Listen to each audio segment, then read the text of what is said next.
Filippense hoofstuk 4, ons gaan vanaf die baie bekende vers 4 saam lees, wat sê, verbly julle altyd in die Here. U ken daai teks, Filippense hoofstuk 4.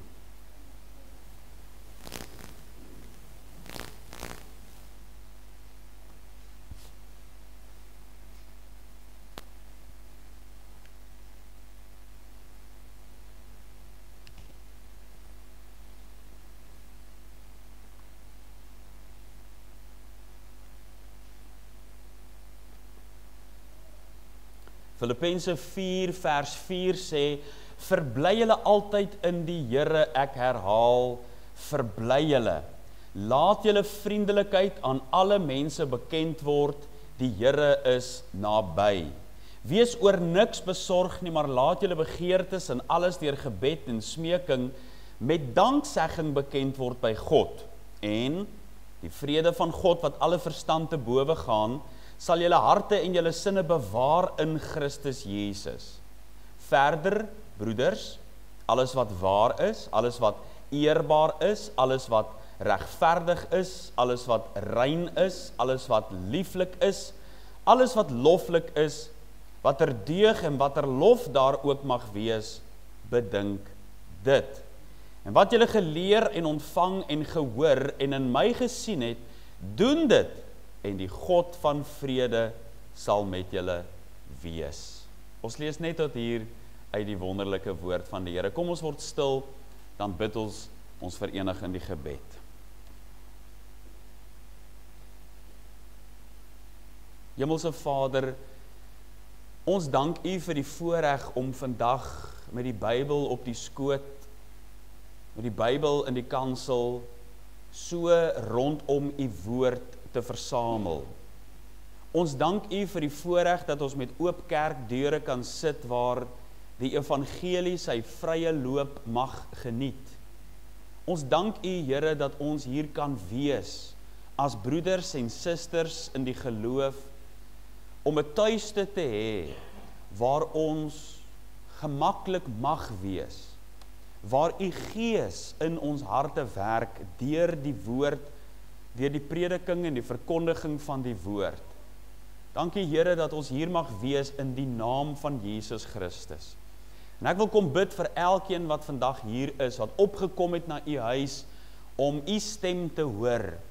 Dat U die een sal wees wat 'n hart sal aanraak vandag. Dat U die een sal wees wat iemand optel en opbeur, want U het gesê ons kan na U toe kom, want U is sagmoedig en nederig van hart. U het gesê, U juk is sag en U las is lig.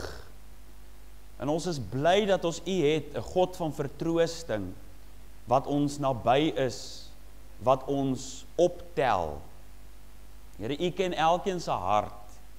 U verstaan ons sit en ons opstaan. U tel die hare van ons hoof. Al ons trane vang U op in U kruik, sê die psalmis. En Here, U weet ook van elke een wat hier sit, se uitdagings, se bekommernisse, spanning wat dalk knaag. U verstaan, Here, van ver die gedagtes en die oorlegginge van ons hart. En ek bid, Here, dat U vandag deur U woord iemand sal kom aanraak. Wat sê, Here, ek het U nodig. Ek het U nodig. Ek het nodig dat U hand op my lewe sal kom plaas. Ons bid so, Here, want dit is net U wat dit vir ons kan doen. Maar so kom bid ons ook vir hierdie gemeente. Soos Dominee Herman dit uitgespreek het, dat hulle 'n lighuis sal wees in hierdie dorp en in die omgewing. Dat hulle sout en lig sal wees. Ek bid, Here, vir al die versoeke op hulle afkondigings. U ken die nood, U ken die behoefte van mense. En Here, U is die enigste een wat alleen wys is. U is die enigste een wat almagtig is. Want in Christus Jesus kan ons alles bereik en doen. Maar dit is alleen deur U krag en deur U genade. Help hierdie gemeente om siele vir Jesus te wen, om self te groei in die genade en in die kennis van ons Here Jesus Christus en Saligmaker. sal U nog mense byvoeg, mense wat verlore is, by hierdie gemeente, wanneer hulle gered word. Ons pleit, Here, dat U hulle sal toerus vir hulle dienswerk. Ons dank U vir die voorreg wat die broeders gister gehad het, om toegerus te word, ook met EE3 opleiding. Sal U ook daarin verheerlik word. Ons bid ook, dat U vanuit hierdie gemeente, manne en vroue sal roep vir voltydse diens, om by die kweekskool aan te meld, of in die sendingveld hulle self te bevind. Manne en vroue wat sê, Here, ons sal gaan, as die roepstem van God kom, wat vra, wie sal ek stuur, en wie sal vir ons gaan? Ons bid, Here, dat U manne en vroue gewillig sal maak, om hierdie groot roeping aan te gehoorsaam, dat die woord steeds sal uitgaan, dat die toekoms van die evangelies gereformeerde kerk, wat in U hand is, vooruit sal gaan, juis omdat U manne roep, ook vir die kansel. Ons bid dit so, Here, want net U kan dit vir ons doen. Seën ons nou, ons samesyn so saam, en word U verheerlik as ons dit alles bid in Jesus se naam, met danksegging. Amen.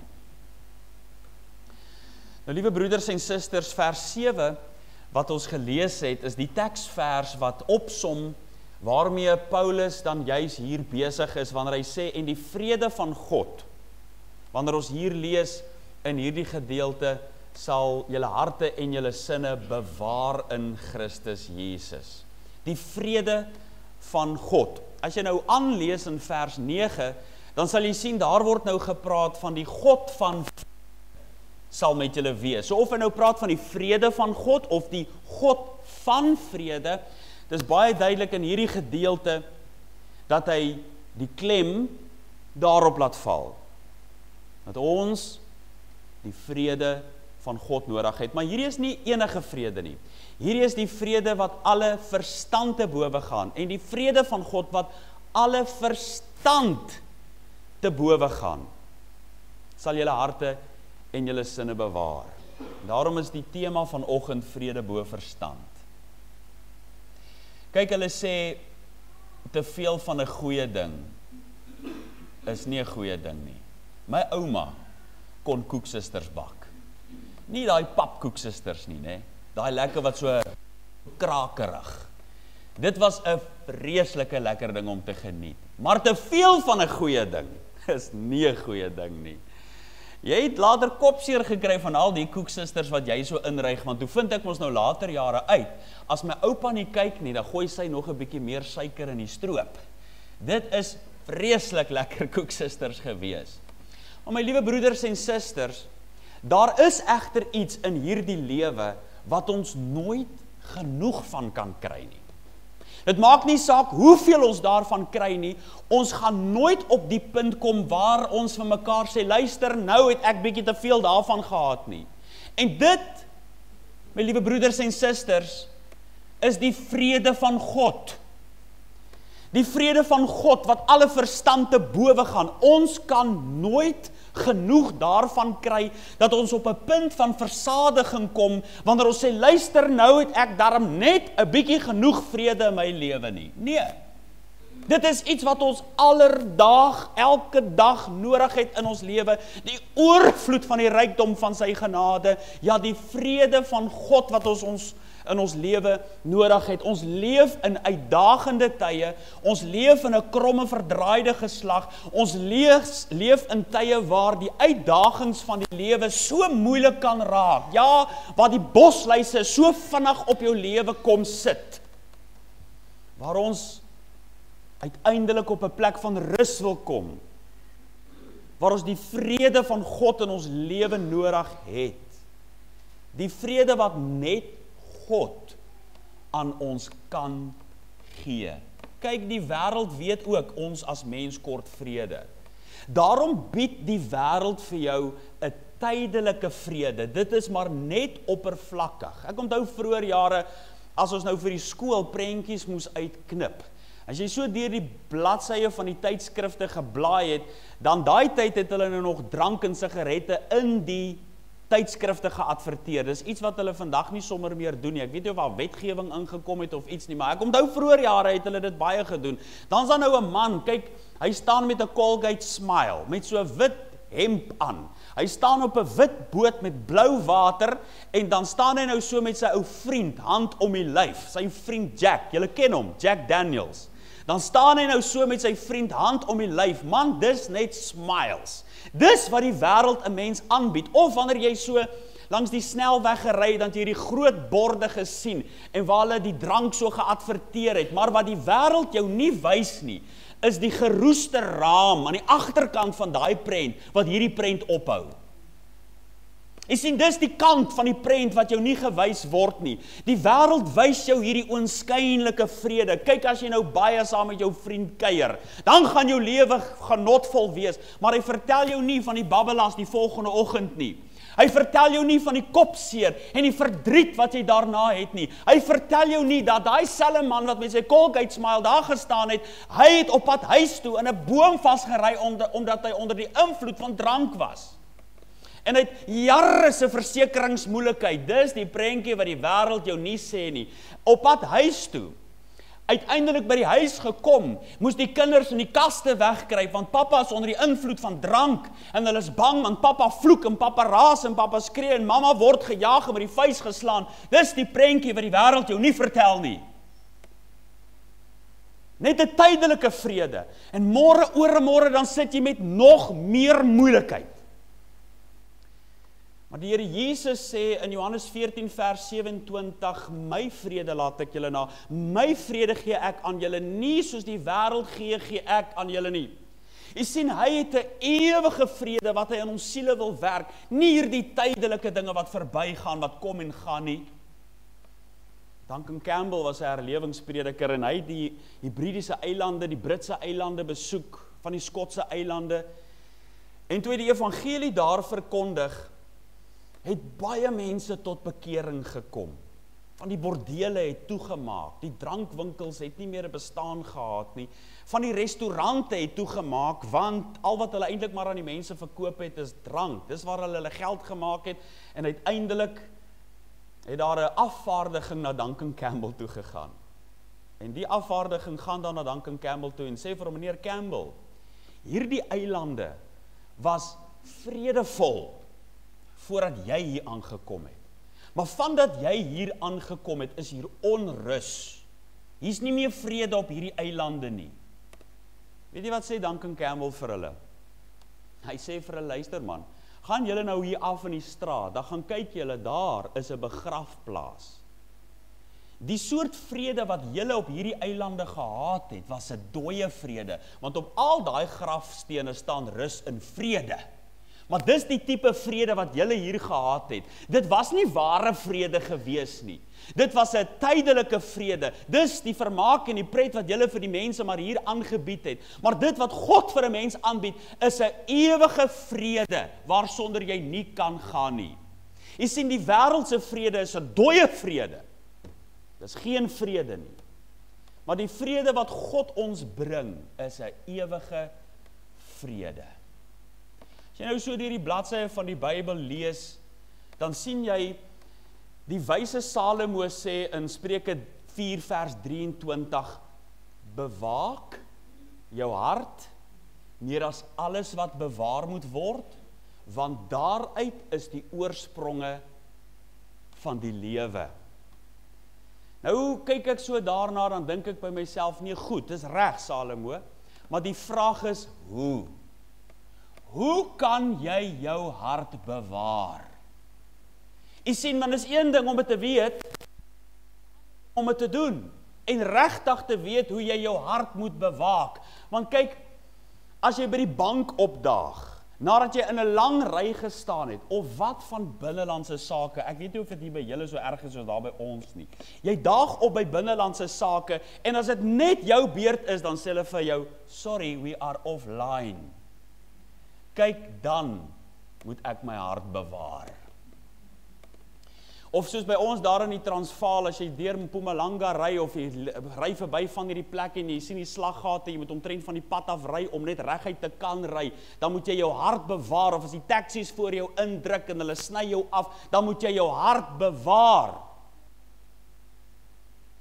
Maar die vraag is, hoe? Hoe?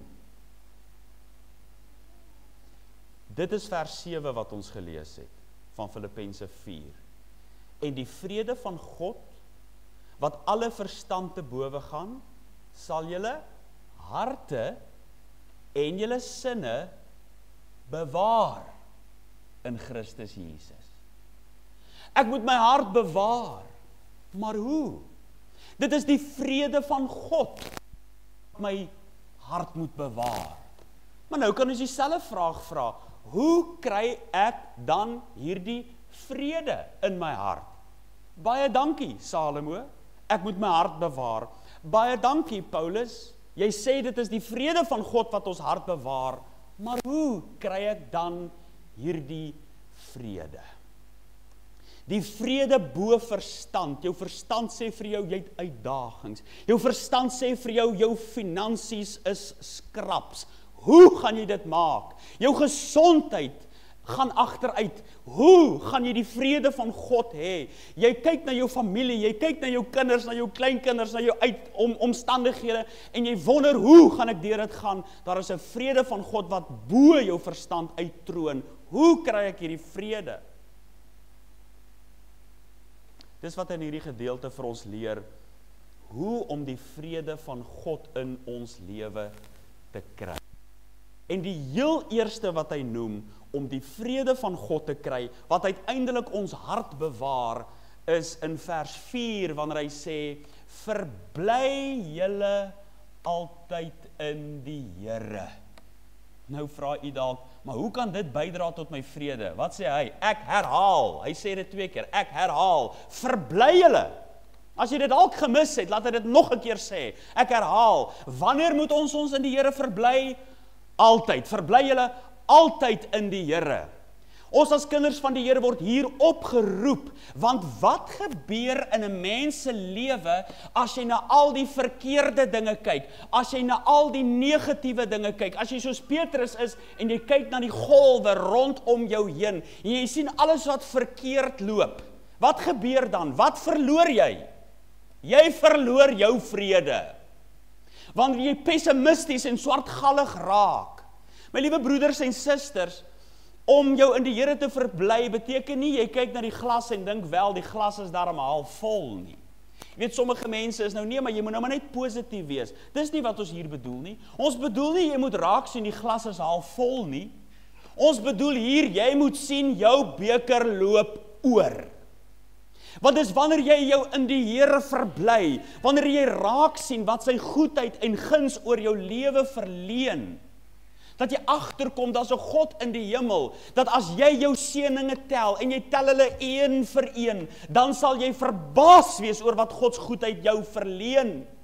En as daar nou mense is wat hulle mag verbly, as daar nou mense is wat mag bly wees, dan is dit ons as kinders van die Here. Want as ons dink aan sy genade oor ons, die rykdom van sy genade, die ewige erfenis wat hy vir ons beloof, die blydskap en die vrede wat hy sê, kyk, ek is met julle tot aan die volëinding van die eeue. Wanneer ons dink aan die feit dat hy sê, hy sal ons nie begewe en ons nie verlaat nie, dan kan ons bly wees.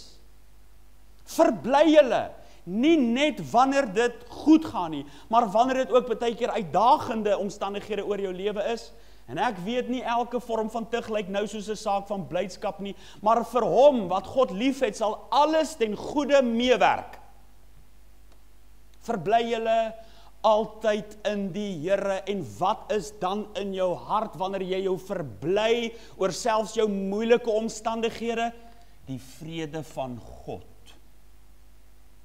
Iemand wat hom verbly, wat met blydskap in sy siel loop, om te weet, ek het meer rede om te glimlag as om kwaad en ongelukkig te wees, het iets in sy hart, en wat is dit? Vrede. Maar die tweede wat hy vir ons noem is in vers 5, wanneer hy sê, laat julle vriendelikheid aan sommige mense bekend word? Nee. Hy sê, laat julle vriendelikheid aan alle mense bekend word, die Here is naby. Nou vra jy jouself die vraag, maar hoe kan dit nou bydra tot my vrede? Kom ek sê vir jou, vrede, vriendelikheid, is 'n soldaat, 'n sterk soldaat, wat jy by jou hart se deur laat staan. Soms dink mense, vriendelikheid is 'n swakheid. Nee, kyk, ek moet kwaai wees. Ek wil hê die mense moet daarom weet, kyk, jy moet nie my moeilikheid soek nie. Kyk, hy moet dit dan vir my gesê het. Wow, nee, kyk, as hy dit vir my gesê het, nee, ek is hom gevat het. Die Bybel sê, laat julle vriendelikheid aan alle mense bekend word. Soms sê mense, man, kyk maar, ons van stadens, kyk, ons is maar so gemaak, so gelaat staan. Ons is maar ouens wat 'n kort die meer het. Kyk, nee my liewe broeders en susters, dis nie wat die Bybel sê nie. Die Bybel sê, laat julle vriendelikheid aan alle mense bekend word. Dis nie net dat jy net vriendelik moet wees nie, dis dat jy dit moet laat bekend word. Mense moet na jou kyk en nie dink, joh, dis dan 'n korrelkop daai nie. Nee, hulle moet na jou kyk en dink, dis 'n vriendelike mens. Hoekom? Want vriendelikheid is 'n sterk soldaat wat jy by jou hart se deur laat staan. Dis nie 'n swakheid nie. Dis iets wonderlik wanneer jy vriendelik is, want hierdie vriendelikheid bewaar jou vrede. Hoe bewaar dit jou vrede? Dink gou vir 'n oomblik hier aan. Jy kom by die huis aan, maar jy het 'n moeilike dag gehad. Jy is knorrig en onplesierig, maar jou vrou bly vriendelik. Of andersom. Maar wat gebeur as die ander party nie vriendelik is nie en vuur word met vuur geveg? En jy sê vir hierdie sterk soldaat wat by jou hart staan, weet jy wat, gaan sit jy net gou vir 'n oomblik daar, laat ons net gou 'n paar dinge met mekaar uitsorteer. En jy veg vuur met vuur, wat gebeur dan? Dan maak ons mekaar seer. Dan steek ons dolke in mekaar se harte in, want dan verloor ons uiteindelik wat? Ons vrede. Wanneer ons mekaar seer maak en vriendelikheid op vakansie jaag. Maar my liewe broeders en susters, uiteindelik, as ons hierdie soldaat by ons hart laat staan, dan bewaar dit ons eie vrede. Hoekom? Want Spreuke 15 vers 1 sê, 'n sagte antwoord keer die grimmigheid af. Maar 'n krenkende woord laat die toorn ontvlam. Maar wanneer jy vriendelik is, ek weet nie van jou nie, maar ek kan nie swaarde kruis met iemand wat vriendelik is nie. Dis onmoontlik om met hulle te beklei en te stry. As iemand vriendelik is en hulle bly vriendelik, en wat gebeur as daai vriendelike soldaat by sy hart staan? Hy bewaar sy eie hart.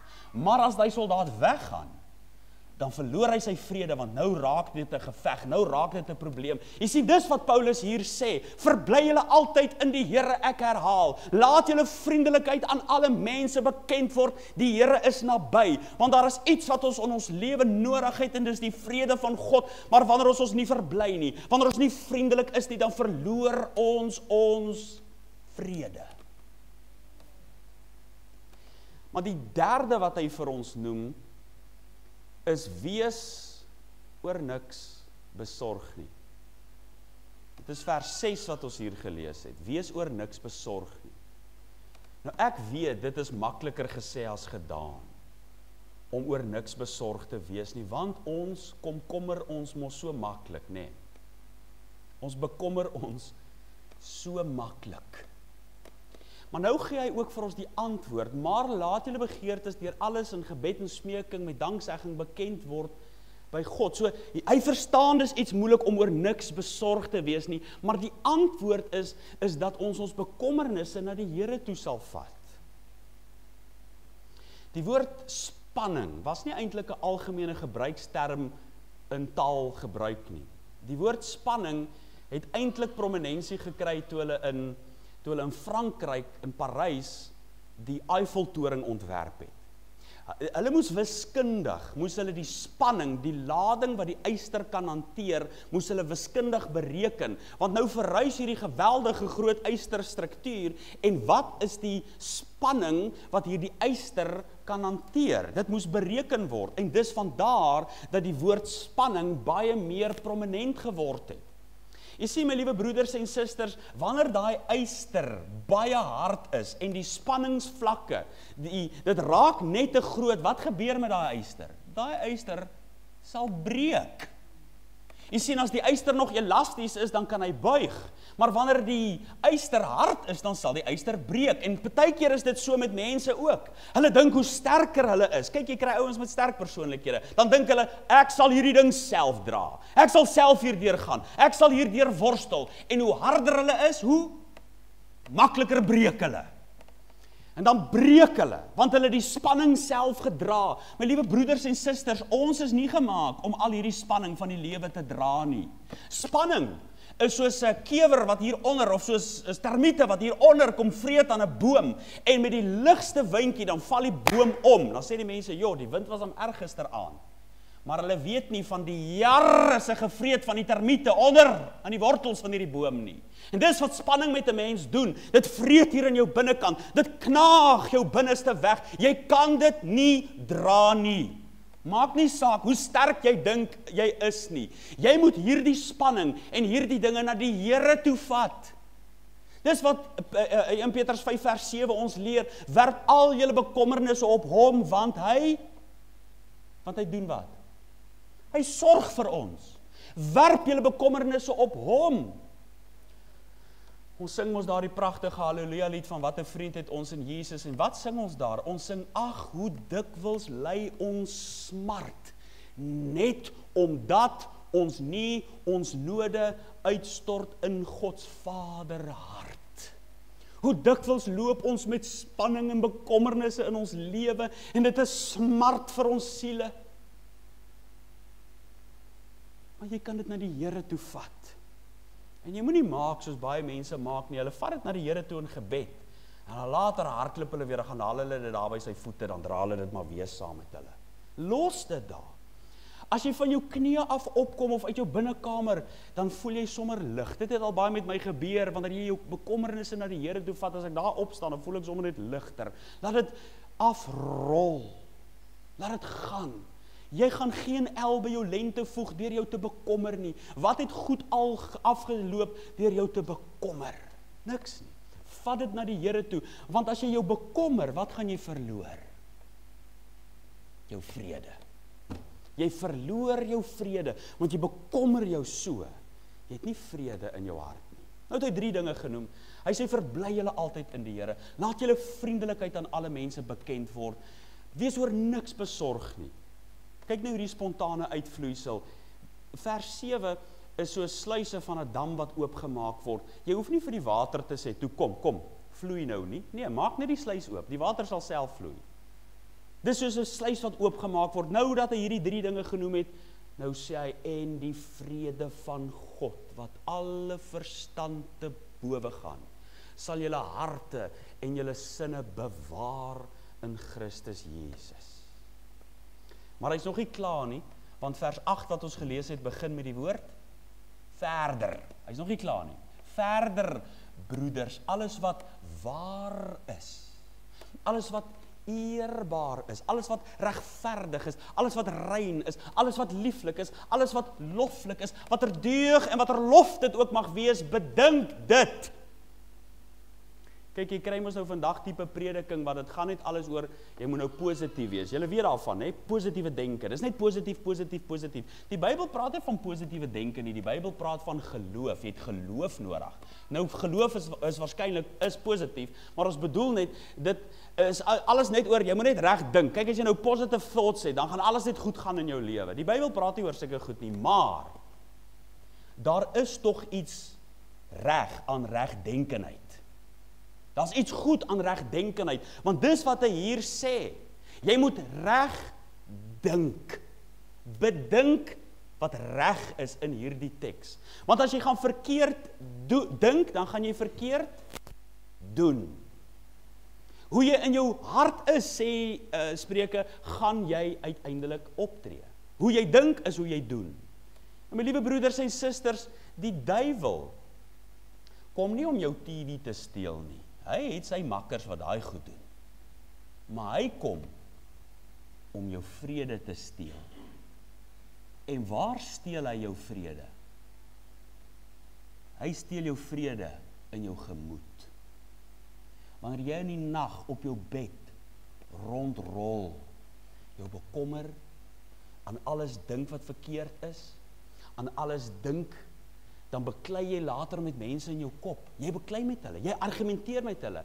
Jy sê, maar as hy dit gaan sê, dan gaan ek dit sê. En as hy dit sê, dan gaan ek vir hom dit sê.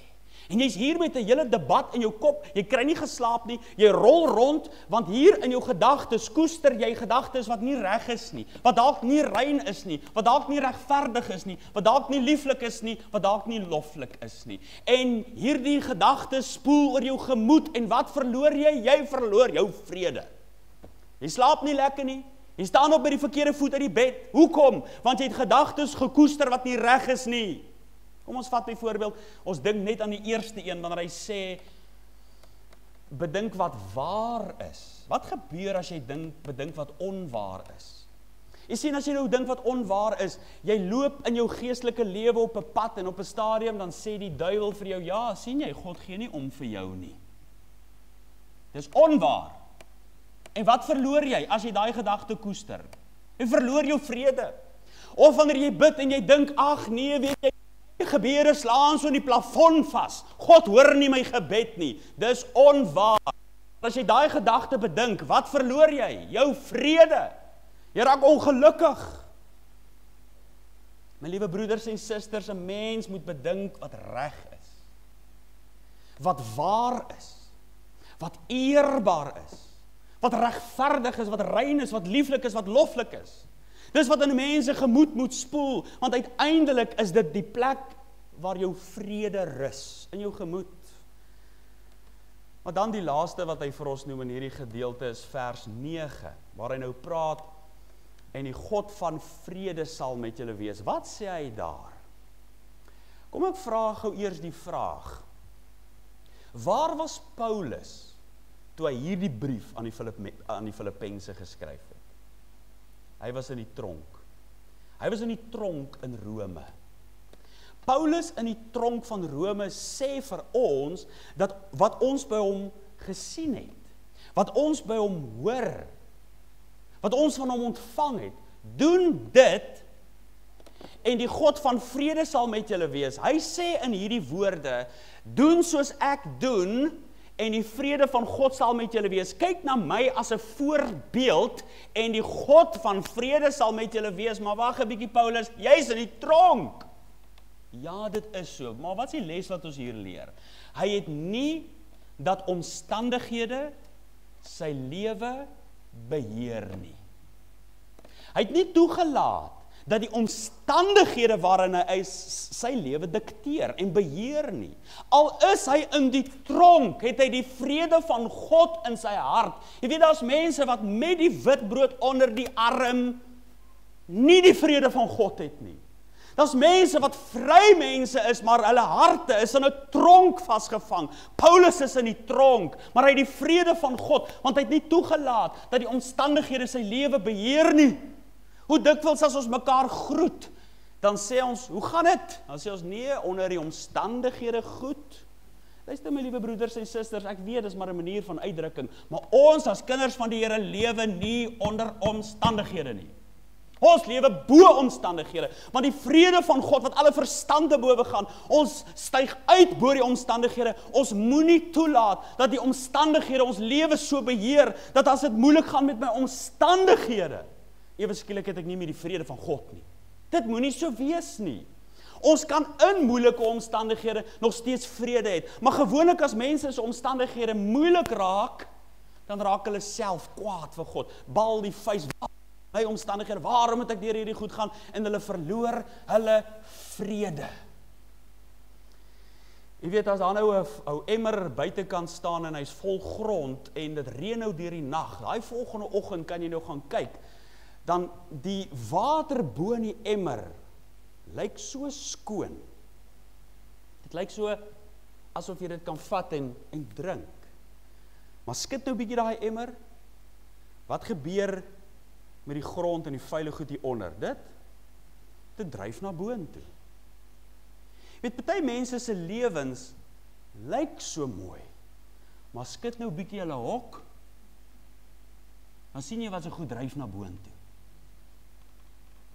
Wat kom uit hulle harte uit? Wanneer die omstandighede net 'n bietjie moeilik raak, dan verloor hulle hulle vrede. Weet, jammer nou vir die uitdrukking, maar party mense is soos 'n boerboel. Kyk, hy sterk wapper, maar trap nou naby sy kosbak, dan knor hy vir jou. Kom net 'n bietjie naby aan hulle, kyk, dan spring daar goed uit hulle hart uit.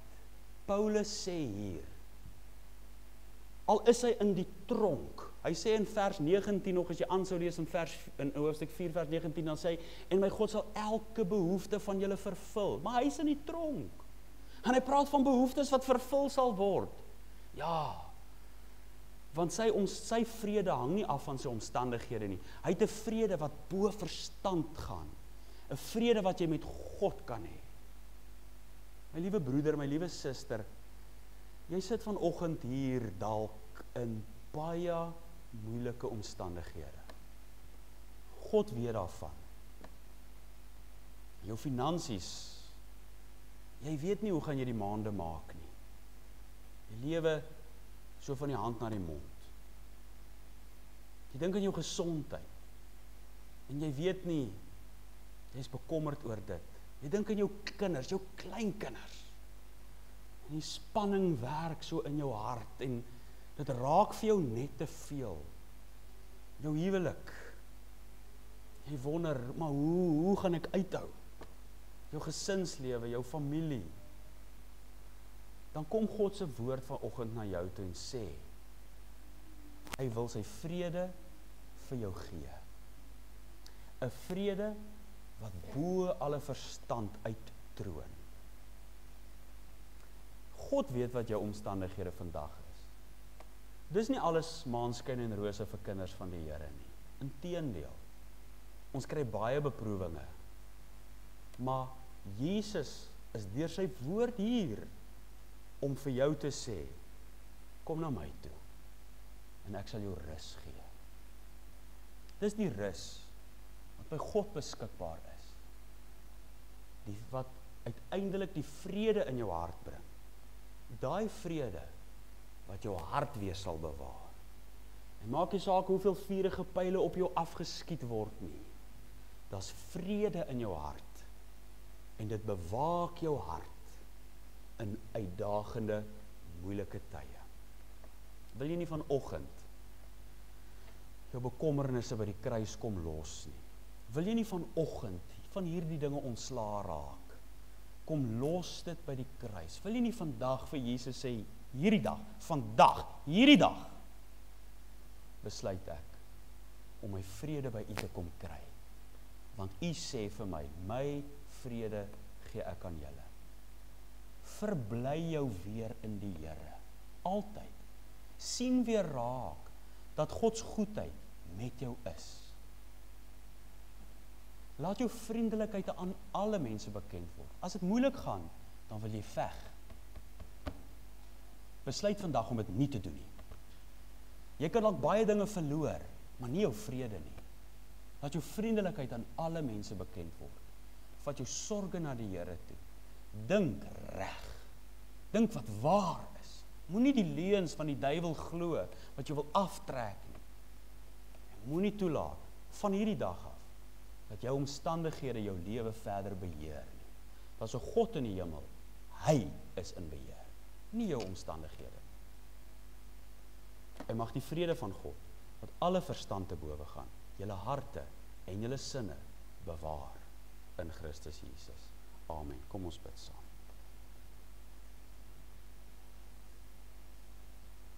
Hemelse Vader, hoe dikwels kom ons nie op daardie punt wat ons vir U vra, Here, gee ons asseblief vrede.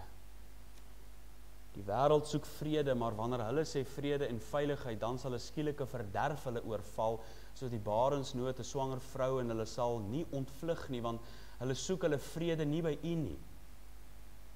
Hulle soek hulle vrede in tydelike dinge wat geen vrede is nie. Hulle klim op hulle fietsse, hulle soek daarin vrede. Die man klim op sy motorfiets en hy probeer die bergpasse uitry, want hy soek net 'n bietjie vrede. Of hulle trek hulle draftekkies aan en hulle soek daarin hulle vrede. Ander wil op die boot net gaan, bietjie uitgaan net om vrede te hê. Die ander een wil op vakansie gaan, want hulle soek net 'n bietjie vrede. En daar is 'n sekere vrede wat ons waarskynlik kan kry in die natuur en dit geniet, maar as dit is waarom ons vrede soek, sal ons soeke nooit vind nie. Ek bid, Here, dat U vanoggend deur U woord vir iemand die ware vrede sal gee, wat hulle harte sal bewaar.